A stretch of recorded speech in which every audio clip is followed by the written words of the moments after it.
What's up, guys? It's your boy, Barça Boy 103. Today we're going to be reacting to the Barcelona news over the past few days, where we do have some big topics to discuss. Firstly, around the new acquisition movement for a left winger. Nico Williams ain't happening, bruv, and we're now looking at different options. Joao Laporta's dream is to sign Rafael Leao, but the reality is probably going to be Federico Chiesa. We also have some updates on the potential return of Joao Felix, which now is not going to happen anymore. Marcus Rashford links as well, and other left wingers. We've also been linked with the right back from Almeria and Marc Pubill. We'll talk about him and comparing him and Joao Cancelo, who should be, joining Barcelona this summer as kind of fullback options that the club are looking at. Also have an idea of what the summer plan is for now for Barcelona for the remainder of the window, what Deco's movement and plan is going to be. Few exit updates as well, mainly around Eric Garcia, with Girona going to be making another push for him, and that could of course tempt Eric Garcia himself to push for the move internally. And we have some updates around some La Masia products that could be coming through the ranks over the next few months. But before we get into it, make sure you guys smash that like button down below. Let's try to get to 200 likes this video. Be very much appreciated. Also, if you're new, make sure to subscribe down below if you haven't already, and let's get into it. Now, before we get to this video is sponsored by OneMix. OneMix is a new upcoming sneaker brand that has some of the best designs I have seen from a sneaker company in a long time. First of all, their box is stunning. The shoes are fantastic. Comes with specific socks as well that you can wear with these shoes. The comfortability, mobility, endurance of the shoe is top notch. It's basically like a high level shoe for affordable price. It is ridiculous, and you look fantastic wearing it as well. On their website, they have a variety of different options, designs, different kind of sneakers and shoes as well that you can pick from. All free shipping as well, so make sure you click the top link in the description down below and check out OneMix today. Let's start off with the transfer news over the past few days. Now, we're first going to discuss what is the plan for Barcelona ahead of the final. Just under 2 weeks or so, 1.5 weeks left of the transfer window. Now, Archidero Mundo Deportivo came out saying that Barcelona will focus on signing a left winger and possibly bringing in a fullback, while ruling out defensive pivot signing due to strong performances from the young players and the upcoming availability of Gavi and Frankie de Jong as well. So the club want to sign a left winger, maybe a fullback, and then after that, maybe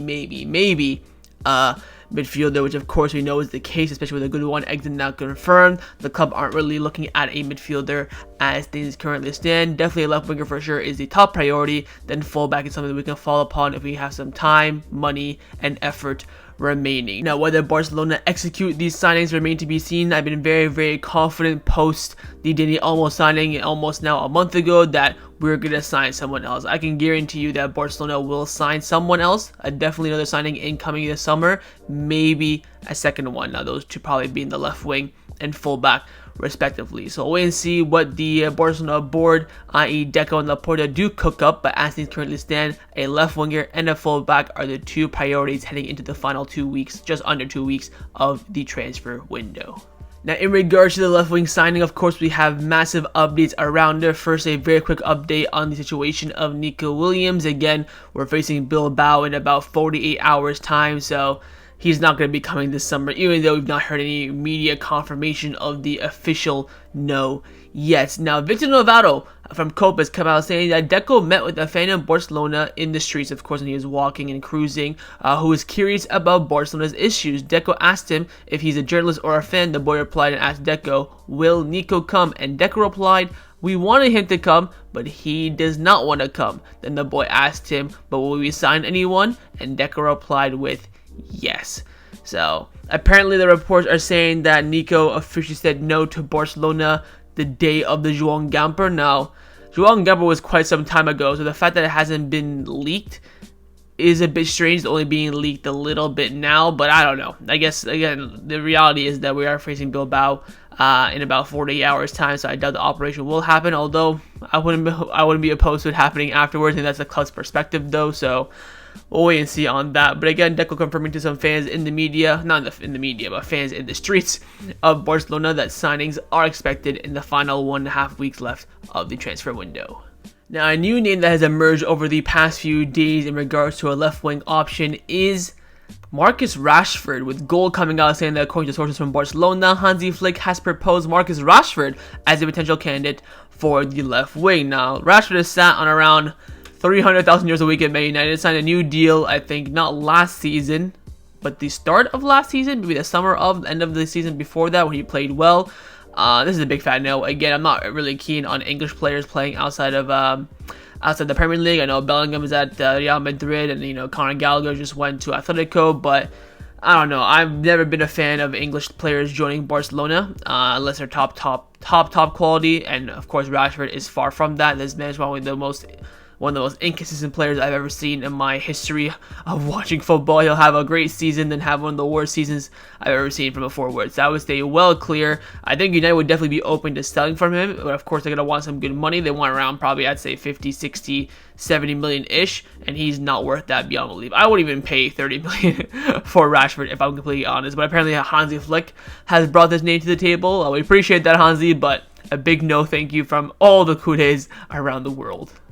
Now, one of the options in the left wing that we've talked about a lot on the channel over the past few weeks, but that option seems to be fading away, is the option of Kingsley Coman. Now, Fabrizio Romano came out saying that Kingsley Coman is a player to watch in the final days of the summer transfer window, as he could leave Bayern Munich on loan with interest from Paris Saint-Germain, Premier League clubs, and Barcelona. The details of this potential deal are still under discussion, but the player is prioritizing an exit. Barcelona have made some contacts regarding Coman. However, his high salary at Bayern Munich could be a stumbling block, while Coman is not only the name on Barcelona's list, and he is certainly one of the candidates that they are definitely considering. Coman's on around 200,000 euros a week at Bayern Munich. The fact that Bayern Munich are open to loading him with a buy option is already surprising enough, and they probably want the entire salary covered. If that's the case, I can understand why Barcelona have backed off. I've been very consistent on Coman, saying that I'd probably maybe cover at most around 100,000 a week, and of course with the loan, and now chucking a buy option there just to make Bayern Munich a bit more content with completing the operation.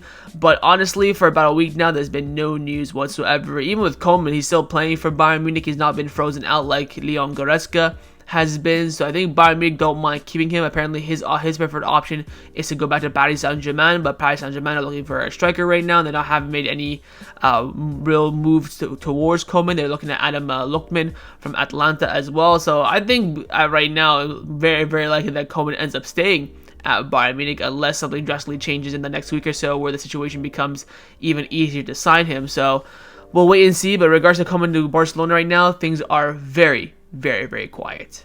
Now, an option at the left wing that you and I can both agree would, send shockwaves to the world of football if Barcelona end up signing him is Rafael Leao. We have, of course, spoken about him, that how him, Coman, Chiesa, Luis Diaz are kind of the main options post Nico Williams, and everyone kind of agrees that Leao is the dream option post Nico Williams if we can end up signing him. Now, following the sale and departure of Gundogan, which kind of, has split the fan base a lot in regards to whether it's a good thing or a bad thing, wherever the case may be, there's been a lot of reports coming out about Laporta making a big move for Leao, of course, via the Jorge Mendes connection. Now, Fernando Porto Mundo Deportivo came out saying that Barcelona want to sign Rafael Leao this month. The club wants to make a top signing, and he is the priority. Leao would love to join Barcelona. AC Milan would want around 90 million for him, but it could be interested in some Barcelona players in exchange as well. Joan Laporta likes Leao a lot and believes the club's relationship with Jorge Mendes can help facilitate his transfer to Barcelona. So everything there kind of makes sense. I've also been speaking about Leao a lot on the channel over the past few weeks and on Goals TV, saying that I think that AC Milan will let him go for around 90 million euros, despite the fact he has, I believe, an 150 million euro release clause. Everything there lines up, but the perspective and the persona and the realistic, the realistic part of the deal is pretty much unlikely and impossible. Also, Fabrice Hawkins of RMC Sports, who is of course coming in from Florence in Ligue 1, he also came out saying that Barcelona has shown interest in Leao and have set their sights on him, but the operation is more than complex. AC Milan want at least 100 million, but Barcelona would like to do this operation with players involved, so it could be able to be successful. So kind of on the same lines there as Fernando Polo. Maybe they both got briefed the same thing, Fernando Polo from the club, but then Hawkins from outside the club to kind of balance out the logistics of the operation. But again, it's just not going to happen. The Marcio came out saying that Leao is an untouchable transfer for AC Milan despite Barcelona's interest. The Italian club is clear that he will not leave this summer. Again, this is a big deal which you do, beginning of June, heading into beginning of July. It's not something you do in the last week of the transfer window with the money involved, the agent commission, the star player, AC Milan probably wanting, a decent replacement as well. It's just not only too late, but it's just too complex to complete in the final week and a half of the transfer window. And finally, Fernando Pubill came out saying the reasons why Barcelona want to sign a powerful forward like Rafael Leao. Number one, Real Madrid just signed Kylian Mbappe, and Barcelona want to have Lewandowski and a strong left winger in their flanks. Secondly, it would be a strong media signing who will also attract crowds to the new Spotify Camp Nou. And thirdly, presidential elections are approaching. Joao Laporta and his members know that the opposition is moving, and they also need to do so as well. Of course, all three of those points make perfect sense in the beginning of June, not at the end of August. We already played one La Liga game. We're top of the league. Madrid have dropped points.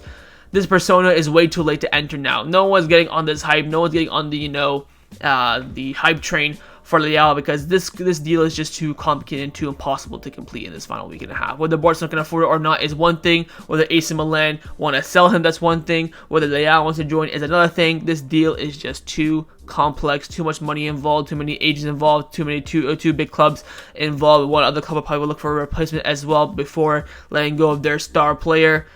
It's just too difficult to complete. So this for me is just, I think, media push from Laporta's side to maybe calm down the fan base, saying that, oh, we're gonna go and sign someone, don't worry about Gundogan leaving and stuff like that. Of course, post Nico Williams, the best left winger option for me, in my opinion, you probably agree, is in fact Rafael Leao. So this would be a great signing, fantastic signing for Barcelona. But it also puts in perspective, the Nico Williams price as well, where Nico Williams for 60 million compared to Leao for 90. Again, Nico Williams is a fantastic opportunity, and it kind of sucks that we did lose out on him. But with Leao, it ain't gonna happen, bruv. So we'll see, maybe in the future. But in this final week and a half of the transfer window, I highly, highly, highly doubt it. But the player that is leading the race at the left wing position and right now is the most likely signing for Barcelona to reinforce that position is Federico Chiesa. I said this 2 weeks ago. I feel like we're going to reach this point, and we have done. Last second, Chiesa fixed the mold.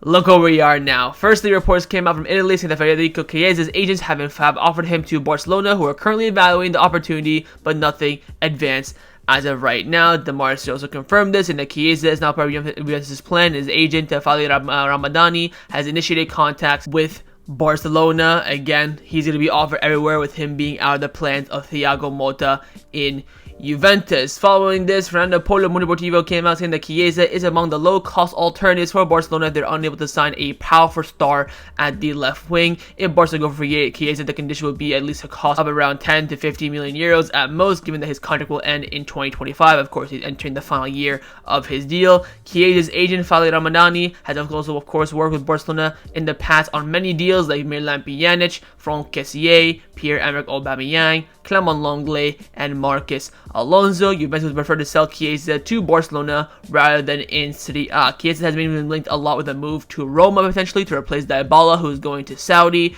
but Juventus much rather would sell outside Serie A to, of course, not bear the cost of him returning and, costing them points. Also, reports close to Juventus are saying that Barcelona have approved the signing of Chiesa. The Blaugrana have not presented any offer to Juventus for the moment and are evaluating the possible feasibility of the operation, net of the economic issue that involves them as well. Following all this, Alex Pentel from Relevo came out saying that Chiesa has emerged as a strong candidate to reinforce Barcelona's attack. He is the most favorable option of all the low-cost alternatives after the inability to sign a more preferred player like Nico Williams or Rafael Leao. Barcelona have not made any offer yet, but they're in a position to do so, and Barcelona's intention is not to pay more than 15 million euros. The player's current salary at Juventus is around 5 million euros net, and he sees joining Barcelona with good eyes. Of course, he would reduce his salary. Apparently, he would go down to about 1.5 million net to join Barcelona. So let's go with that.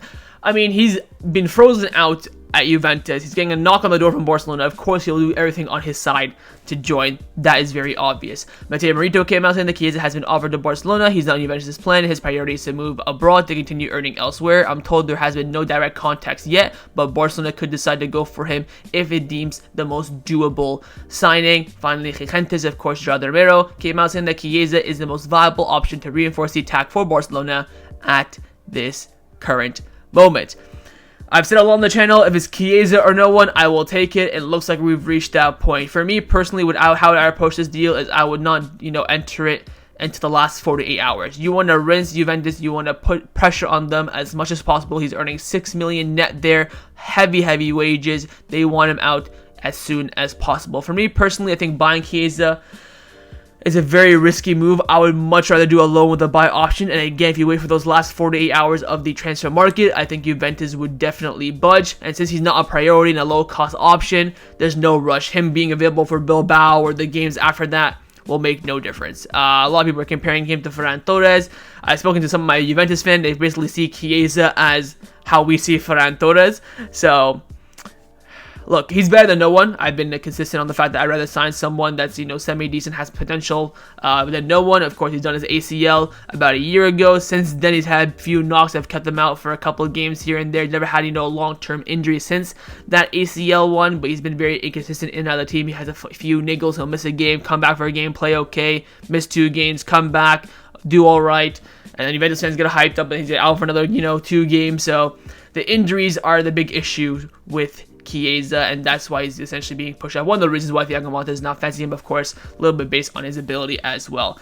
Look, again, he's better than no one, so I would take him if we're down now to the final week and a half of the transfer window, but I suggest that Barcelona do approach this deal in the last 24 to 48 hours. That way he can get the best deal possible. I wouldn't, go in with it now, and I would really not prefer to spend money on him, at least not now. I would happily do a loan with a buy option for 10 to 15, maybe even 20 million euros. Of course, I would cover the salary as well, which hopefully he will reduce in terms of that loan move. So that'd be my perspective. But if it's Chiesa or no one, we'll take Chiesa, and looks like he is now becoming the heavy favorite to be Barcelona's left wing signing this summer.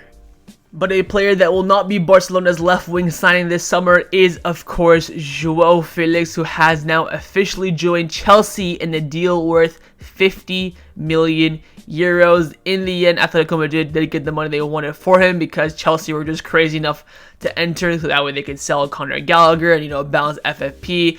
Look, I want to first thank Joao Felix for his time at Barcelona last season. I think he was, an alright option off the bench. Of course, he gave us some good moments. He basically won us a 6 out of 6 points against Atletico Madrid in both La Liga games. Great goals against Betis in both games at the Montjuic and the Benedito Villamarin. The goal against Porto as well. He was alright, but I don't think he was good enough to spend that kind of money on him. Of course, now in retrospect, if I want to sign Joao Felix or Chiesa, I'm definitely taking Felix. But again, would I rather spend 50 on Felix or 20 or under 15 on Chiesa? I think there is a different perspective to be analyzed. I think Felix is a good player, but I don't think he's what we need at the left wing. Of course, he's more of an inverted left forward, where Chiesa is more of a, natural wide player as well. But I want to thank Felix for his time at Barcelona, what he did in that year. Of course, reducing his salary, waiting last second to join, making his signing easy as possible, not asking for any money. I do want to thank him for his services last season. I think he was all right, but not good enough to really push for a signing this summer. And credit to Atletico Madrid, man. They binned Felix for 50 and signed Julian Alvarez for 75. Talk about, an upgrade there. Of course, it's 95 for Alvarez with the add-ons if those are achieved, but 75 fixed, and the Felix deal is 50 fixed. So, credit to Atletico Madrid for that kind of operation. But Felix, we've dodged a bullet there. I'm kind of happy because I know that if he was available now, the club probably would have done something stupid and probably would have bought him permanently in some sort of capacity. But I think it's a massive bullish dodge, but I think he's a good player, just not what Barcelona needs in the end. Now, in regards to the right back position, we have been linked with a name out of nowhere that is not, of course, Joao Cancelo, and it is Marc Pubill, who is the right back for the relegation side, Almeria. Now, Reliva are reporting that Marc Pubill, 21-year-old right back from Almeria, is one of the names that is emerging as a strong possibility for Barcelona in the final stretch of the transfer window. Atlanta were supposed to pay around 15 million euros for him, plus 5 million euros in add-ons, which would have, been a similar financial lines in terms of a deal for Barcelona, and Marc would be thrilled to join Barcelona, of course. This, for me, baffles my mind. You want to sign a young right back where you already have a young right back in Hector Fort. Now, I think Hector Fort is better than Marc Pubill. So what is the point of spending, a 20 million package on Marc Pubill. I'd rather spend 20 million euros on Joao Cancelo. He's experienced fullback. He did well, of course, for us last season, barring the defensive liabilities in the past 2 months. Can play up both flanks, very threatening in the final third, break experience, knowledge of the game at fullback as well. Can give you 2 or 3 good more years at the top level. Would, of course, give room for Hector Fort, Gerard Martin to grow as well in those fullback areas. Why spend that kind of money on yet another young fullback when you just sold a young fullback Julian Araujo to Bournemouth for 10 million? You want to sell Araujo for 10 million, then spend 20 million package on Marc Pubill. Makes no sense. This one baffles, absolutely baffles my mind. If we have money to spend on a fullback, it should be spent on Joao Cancelo. I see a lot of people on Twitter, oh, he's a defensive liability. Yes, in big games, he should maybe not probably be starting, and that's fine. But in 9 times out of 10 in other games, Joao Cancelo is a world-class fullback. You want to pass upon a world-class fullback for the same price for a young fullback who has potential, where you already have a young fullback in your squad, and that will, of course, hinder his growth, that you already gave him a new contract in the summer, and who already, showed his quality last season. Make it make sense, lad. I think this is hopefully just media talk. Again, I've not seen any reports come out after this, apart from this one coming in from Relivo that is, of course, reliable, but this for me makes no sense whatsoever. If there's money to spend on a fullback that's under 20 million, it should go towards Joao Cancelo, and with us letting Gundogan go for free to Man City. Hopefully Man City now can be a bit more lenient, can be a bit more negotiable for a potential deal for Cancelo. I would spend 20 million on Cancelo. I think that, of course, that's the maximum I would spend on him. I prefer a loan with a buy option, of course, but if we have to spend money, I think 20 million is a very, very fair price for all parties in regards to the Cancelo operation. This Marc Pubill stuff for me makes absolutely no sense. Of course, if you don't have Hector Fort, could be a fair argument. But if there's Hector Fort in there, you have, of course, Jules Koundé, you have Alex Valle, who Hansi Flick sees at the right back, Gerard Martin and Alejandro Balde at left back. Why bring in another young fullback? That fullback area now has, of course, the young talent. They have the forward pretty much, Balde, Valle, Gerard Martin, and Hector Fort. Give it some experience. Give it something that where you can, provide a different outlook. You can switch to a 3 at the back and play as a wing back. You can play Cancelo on the wings if needs be as well. Invert a fullback as well, so you can drop in the midfield as well. People talk about we have lack of midfield depth. You can have Koundé start, Cancelo start at right back, and then of course shift into midfield that we saw him do under Xavi last season. It makes perfect sense apart from this Marc Pubill stuff. So we'll see how things turn out, but I think for now Barcelona are still tracking options in the right back position. They have not really honed in yet on Targi. Of course, thank God Fabrizio Romano still mentioned that Cancelo is still a top priority for Barcelona, as he should be, and we'll wait and see what happens in regards to the right back reinforcement. Let's now discuss the players that have been rumored to leave Barcelona over the past few days. Just one update, and it is quite a surprising one. It is on Eric Garcia. Now, after the Olympics, Eric Garcia said he's going to come back to Barcelona and play under Hansi Flick. Hansi Flick confirmed that he's very happy with Eric Garcia. He came on the match against Valencia for the last, 15, 20 minutes or so.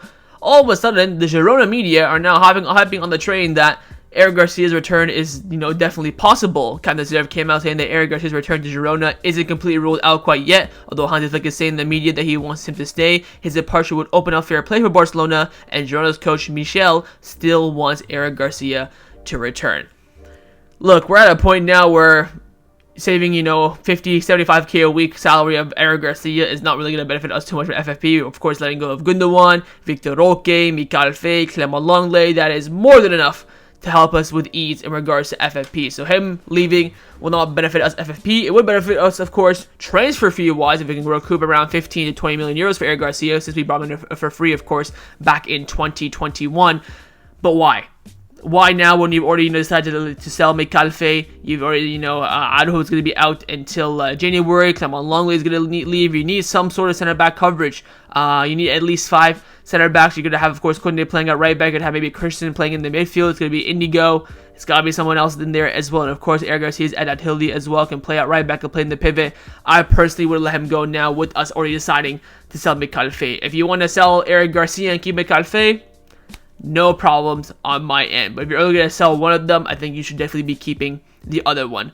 I don't see Barcelona selling Eric Garcia unless a very, very good offer comes in from Girona and Hansi Flick says, you know what, that offer's too good, just take the money and let's roll with it. But I don't know if Eric Garcia himself is going to push for the move or not. That's, of course, going to have a different factor as well. He's already said, multiple times that he wants to stay, that he's, been given the confidence of Hansi Flick. And, of course, he's at the João Gamper as well.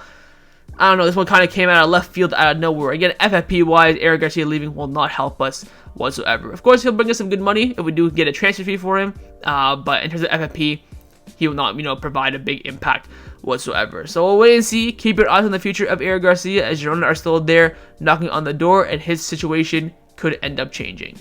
Let's now discuss some of the news starting Barcelona over the past few days. First, we do have an update in regards to who will be the fourth captain. Of course, Hansi Flick did say last week that this week there will be a voting for the fourth captain. Whether that's happened or not, whether that's going to be delayed, I'm not quite too sure. I think he probably maybe will elaborate it in tomorrow's press conference. But we do know that the second captain on the pitch now is Robert Lewandowski. Sport came out saying that La Liga have changed their relegation, that only the captain being able to speak to the referee during matches, with Barcelona's captain being the goalkeeper Ter Stegen. Lewandowski was the one appointed by Hansi Flick for this task against Valencia. It was appreciated that when Christensen went to argue with the referee, Lewandowski approached him and stopped him, with Lua putting his hand over his arm and then himself starting to talk with the referee. Of course, we talked about this in a few videos ago as well, that with Ter Stegen being in goal, he cannot go up and argue with the referee and, contest decisions. There has to be someone else to do that, and that role has been given to Lewandowski. With that role being given to Lewandowski, I think most likely he will become the fourth captain. So wait and see on that fourth captain vote. I think Lewandowski now is a heavy favorite. I personally would rather give it to someone with a bit more longevity, like Pedri,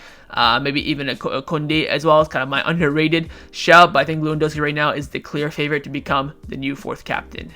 Now, the final topic that I want to discuss for the end of this video is in regards to some of the futures of La Masia players that have been, of course, being on the radar of Barcelona, and what their futures are, and what, future signings could be, what future decisions that the club will make around these young talents. First one up is Unai Hernandez, with Fernando Polo Mundo Deportivo coming out saying that a dozen clubs from Spain's second division and some clubs from outside of Spain have been interested in Unai Hernandez, but he is clear that he wants to succeed at Barcelona. Some clubs have even insisted a lot, but he does not want to leave. He wants to shine for Barca Athletic this season and earn the opportunity in the first team. If we don't sign a left winger, he will definitely have some decent opportunities. I believe Unai Hernandez is also going to be the captain of Barca Athletic alongside Pau Prim, if I'm not mistaken, so he will definitely have his moments if we don't sign a left winger. If we do, then maybe injuries happen as well, he'll definitely have options. Remember, he did start the Clásico, so Hansi Flick does rate him. He does, see him as a good option, so I'll wait and see what kind of prominence Unai Hernandez does get for the upcoming season. Another talent that will have a lot of prominence as well if opportunities do come about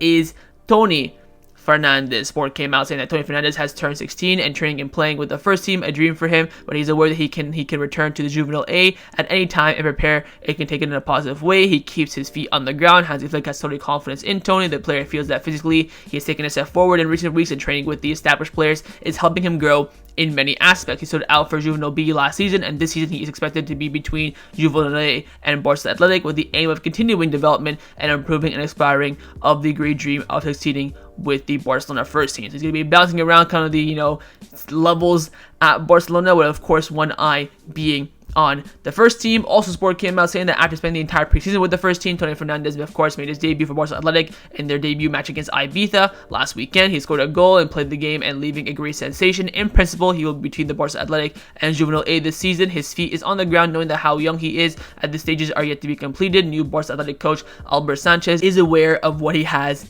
in his hands though. So I'm pretty sure Albert Sanchez and of course Hansi Flick will be in close communication in regards to the development of Tony Fernandez. Again, he's very close to the first team, but again, he's still very young, still needs to develop. That's why the club do want to prioritize him playing for the Juvenile A side, also Barca Athletic when needs to be. I think he'll mainly be around Barca Athletic, and if they happen to be overstock and stuff like that, he may drop to Juvenile A, but I highly doubt it at this point. I think he's going to be cemented as a Barca Athletic player for the upcoming season, but keep your eye on him on potential injuries in the first team, and also maybe the Copa del Rey squad list when we do, of course, hit January. Now, in regards to new signings for Barca Athletic, we have been linked with a few that I've talked about a lot on the channel over the past few months. Sport came out saying that Barcelona continue to monitor both Ibrahim Diarra and David Odoro, and it's not ruled out that they will officially arrive in the next month. Both of them left magnificent sensations during their trial period with the club last few months ago. I believe they both came on trial around February, March time.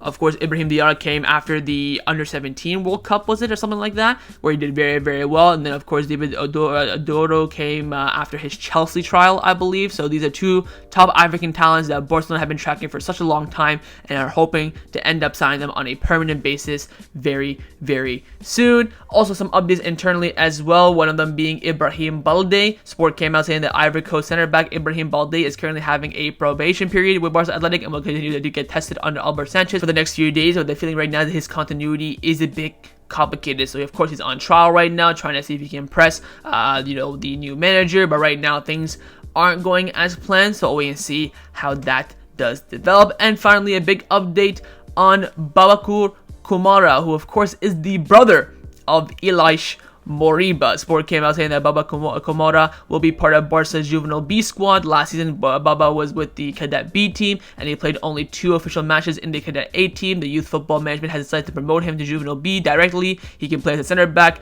midfielder, or inside midfielder as well. He's been highly rated since especially with his brother, of course, being one of the more highly rated talents back in the day. Of course, it didn't end up working out due to this, but we'll see if his brother's going to be the same thing in regards to this, or will he, put that maybe aside, let his growth take him at full flight. I think him and alongside the other winger that I forget his name, Samu Numoku, and Komora are like the 2 other top talents that are coming through to the academy right now, alongside the Fernandes cousins and what we already, of course, currently have in the Barca Athletic side. So keep your eyes on these talents and see how they progress this season. They're going to be bouncing all over the place, especially when you're a top-rated talent like Tony Fernandes, like Baba Komora. You'll be dropping around many of teams where you, of course, will show your talent, show your skills if you're above your level, below your level, or around the same. But again, as per usual, La Masia is still producing many of talents that hopefully will have big impacts on the first team.